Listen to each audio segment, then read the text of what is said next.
Assalamualaikum warahmatullahi wabarakatuh. Alhamdulillah wa syukurillah. Pada malam hari ini kita berjumpa kembali dalam kajian fikih.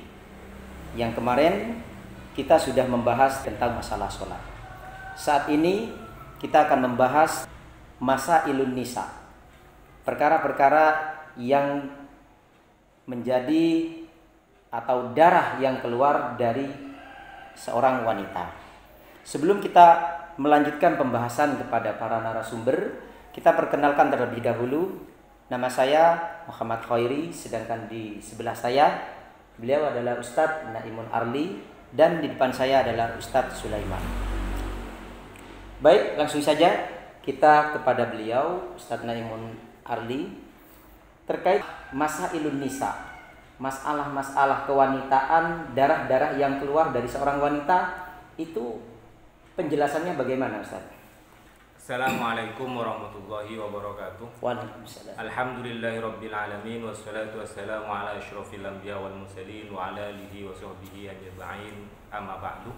Bahwa dalam masalah haid atau darah-darah yang berkaitan dengan seorang wanita, ini merupakan masalah yang cukup kompleks untuk dipelajari oleh seorang wanita. Hukumnya belajar tentang ilmu haid, nifas dan istihadah ini adalah termasuk fardu ain bagi seorang wanita.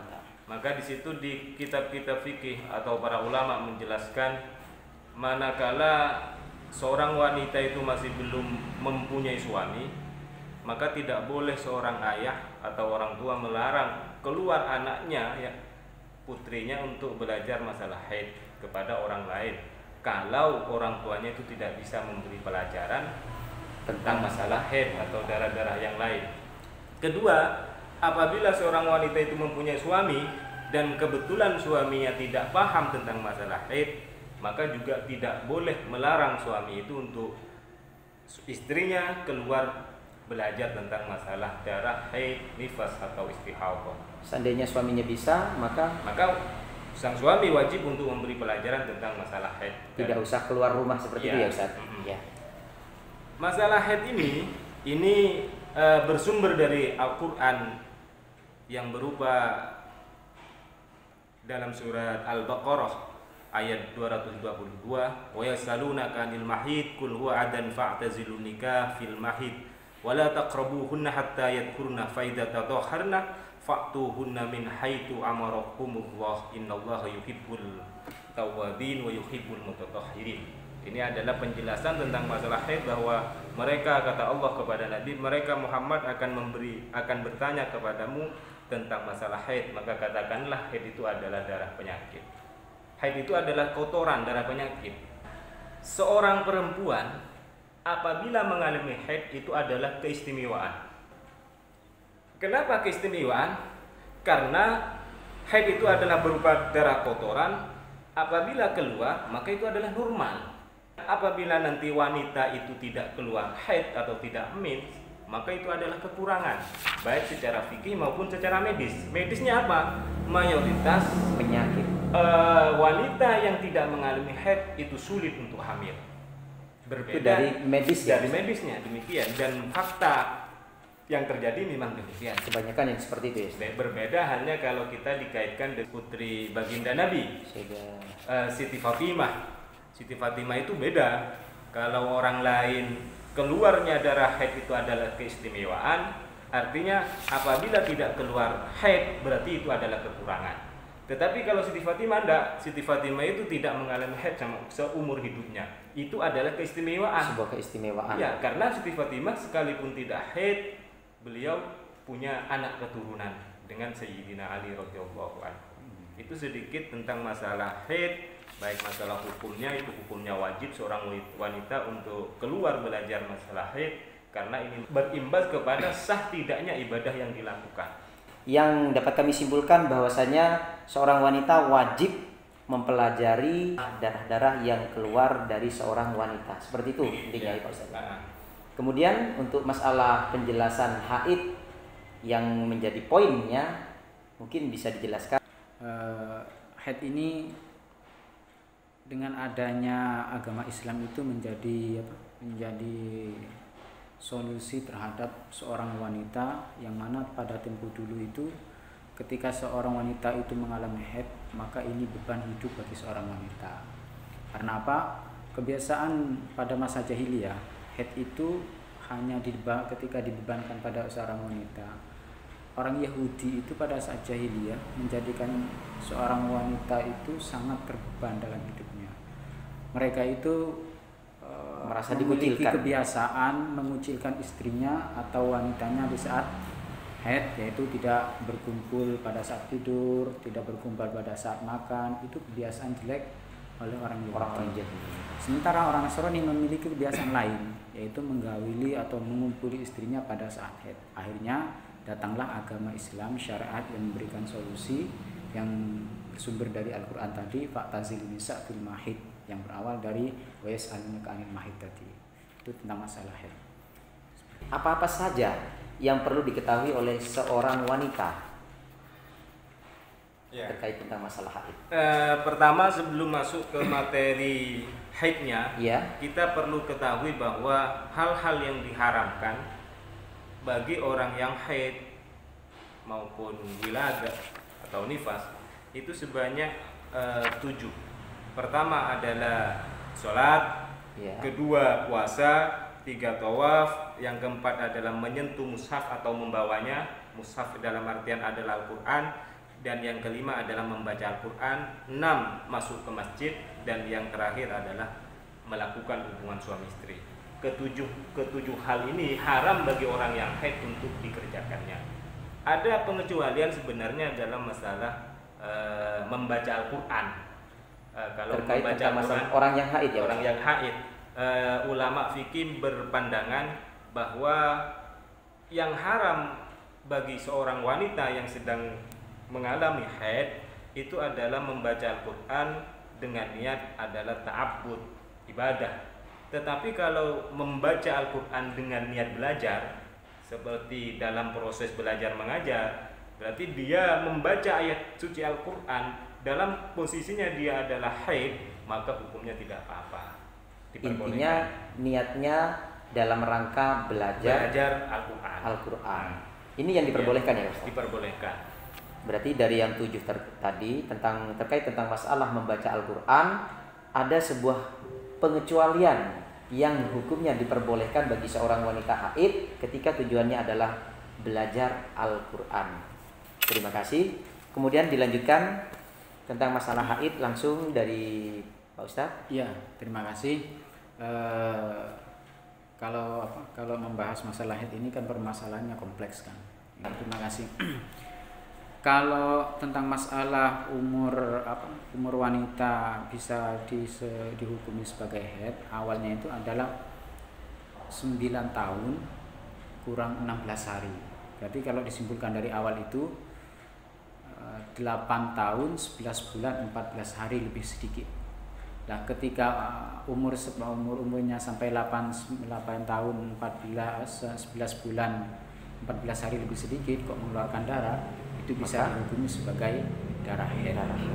Artinya kalau umurnya itu kurang 4 hari dari yang ditentukan tadi, kemudian mengeluarkan darah selama 10 hari, maka bisa dipastikan yang 4 hari awal itu bisa dikatakan sebagai darah istihadah, dan 6 hari berikutnya itu bisa disebut sebagai darah haid. Karena yang mau mencapai 8 tahun 11 bulan 14 hari itu masih kurang 4 hari. Sehingga ketika mengeluarkan darah itu nanti disebut sebagai darah istihadah. Dan penggunaan hitungannya tahun itu menggunakan hijriyah atau hilal, bukan hijriyah. Ya, bukan masehi. Bukan masehi. Sehingga ini menjadi PR kita agar supaya membiasakan diri mencatat kelahiran putra-putri kita itu menggunakan tanggalan hijriyah, tidak hanya berpatokan kepada tanggalan masehi saja, seperti Ustaz. Baik, ini terkait tentang masalah umur. Tadi sudah dijelaskan bahwasanya batas daripada wanita dianggap mengeluarkan darah haid itu adalah berumur 8 tahun 11 bulan 14 hari sedikit. Ketika mengeluarkan darah maka itu dianggap darah haid. Seperti itu kan kesimpulannya Pak Ustaz. Iya. Nah, kemudian ketika kurang dari 4 hari, semisal seorang perempuan mengalami haid itu 10 hari, 10 tahun, 8 tahun, 11 bulan, 10 hari, maka yang 4 hari dikatakan istihadhah, sisanya itu dikatakan darah haid. Seperti itu. Ini penting yang perlu kita ketahui oleh seorang wanita, bagaimana cara menentukan ketika mempunyai famili, saudara ataupun terkait teman-teman kita yang mengalami haid, seperti itu kejelasan batas umur haid. Oke, terima kasih Pak Ustaz.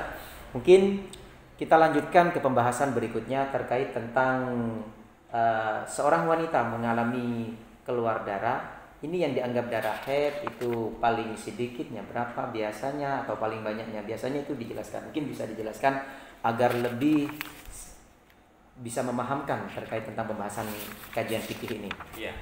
Paling sedikitnya haid itu kan adalah satu hari satu malam atau 24 jam.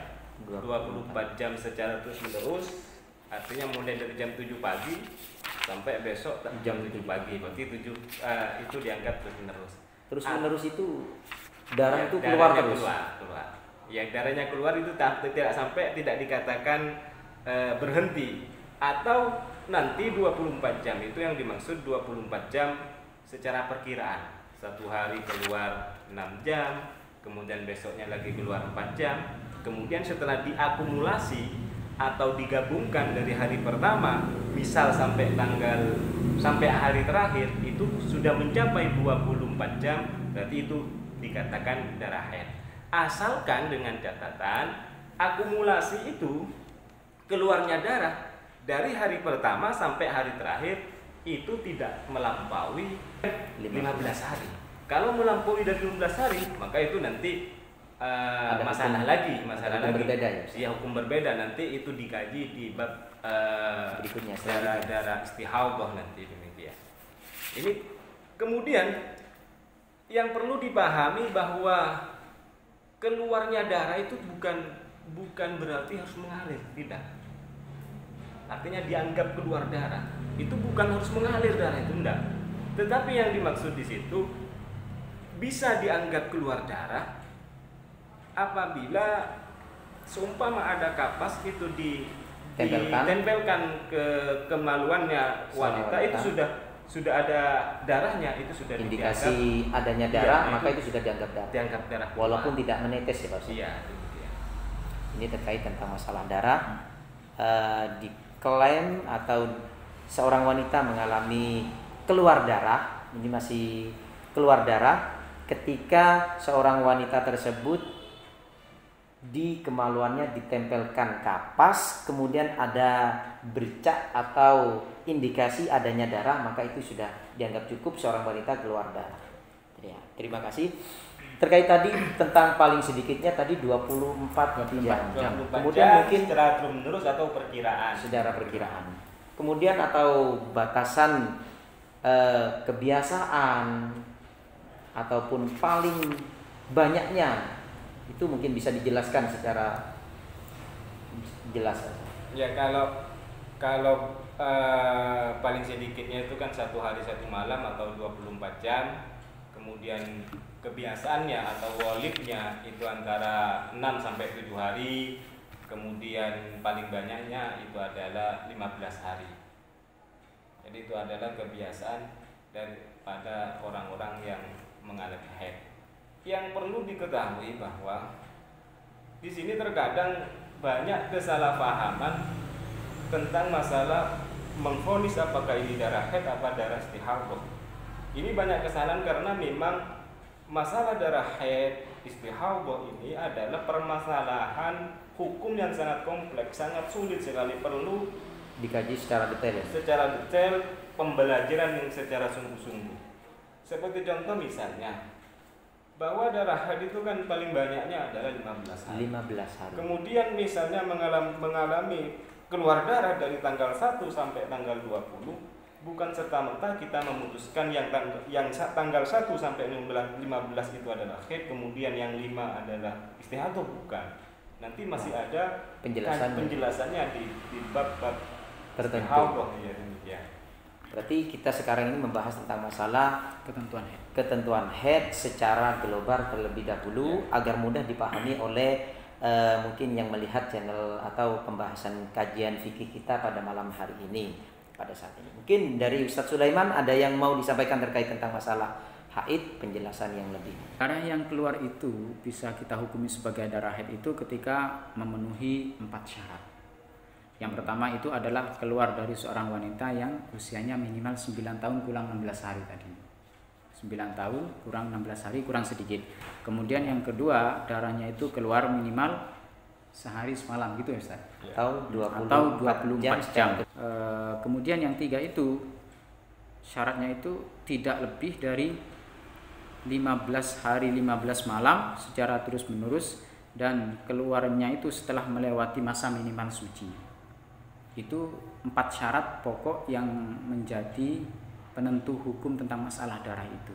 Berarti sebelum kita menentukan ini darah haid, itu harus mengetahui 4 syarat yang itu sudah harus paham disebutkan dulu 4 syarat yang sudah disebutkan tadi, yaitu keluar dari wanita yang umur dari 9 tahun kurang sedikit, dan darah yang keluar itu minimal sehari semalam dan maksimal 15 hari 15 malam. Kemudian keluarnya itu melebihi sudah melewati batas minimal suci. Nah, kalau 4 syarat itu terpenuhi, maka darah itu bisa dihukumi sebagai darah haid. Seperti itu Ustaz. Terima kasih. Ini tentang masalah haid. Sedikit ada gambaran bahwasanya seorang wanita ketika mengalami haid ada beberapa hal yang perlu diketahui terkait tentang penentuan umur, syarat, dan ketentuan-ketentuan haid seperti batas minimal suci itu juga harus dipahami.